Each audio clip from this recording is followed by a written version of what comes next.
ফুটবলে শুধু প্রতিভা থাকলেই হয় না, ড্রেসিং রুমে আপনাকে কে কিভাবে নিচ্ছে সেটাও একটা ফ্যাক্ট। আর সেই জায়গাতেই প্রশ্ন উঠতে শুরু করেছে কিলিয়ান এমবাপ্পেকে নিয়ে। রিয়াল মাদ্রিদের জার্সিতে এখনও তিনি দুর্দান্ত, গতি আর ফিনিশিংয়ে তাকে পাশ কাটানোর দায়, আছে ম্যাচ জেতানোর ক্ষমতা। কিন্তু বিখ্যাত ফরাসি গণমাধ্যম লা কিপের রিপোর্ট এমবাপ্পেকে নিয়ে সুসংবাদ দিচ্ছে না। রিয়াল মাদ্রিদের খেলোয়াড়রা এমবাপ্পেকে নিয়ে বিরক্ত, মাঠের বাইরের কিছু আচরণ তাকে আলাদা করে দিচ্ছে। টিমমেটদের একটা অংশ এমবাপ্পেকে স্বার্থপর মনে করেন, যেখানে দলের চেয়ে বড় হয়ে ওঠে ব্যক্তি।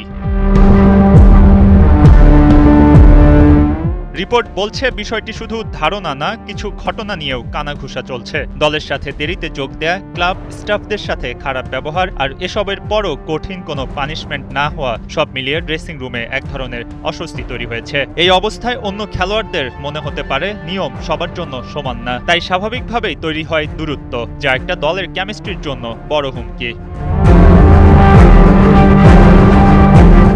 আরও গুরুতর বিষয় হলো এমবাপ্পে এখন শুধু তার ঘনিষ্ঠ কয়েকজন টিমমেটদের সাথেই বেশি সময় কাটাচ্ছেন, বিশেষ করে একই দেশের খেলোয়াড়দের সঙ্গে। তাই দলের ইউনিটি আরও দুর্বল হওয়ার আশঙ্কা তৈরি হচ্ছে, কারণ ফুটবল ব্যক্তিগত দক্ষতার খেলা না, এটা সবার মধ্যে বোঝাপড়া, বিশ্বাস এবং একসঙ্গে লড়াই করার মানসিকতার ওপর নির্ভর করে। সেখানে ফাঁক তৈরি হলে তার প্রভাব মাঠের পারফরম্যান্সে পড়তে পারে।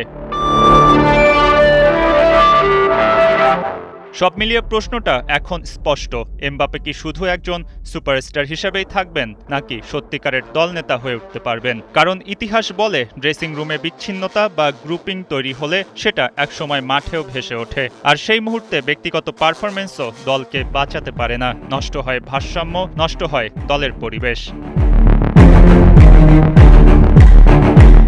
মঈন হাসান, ৭১।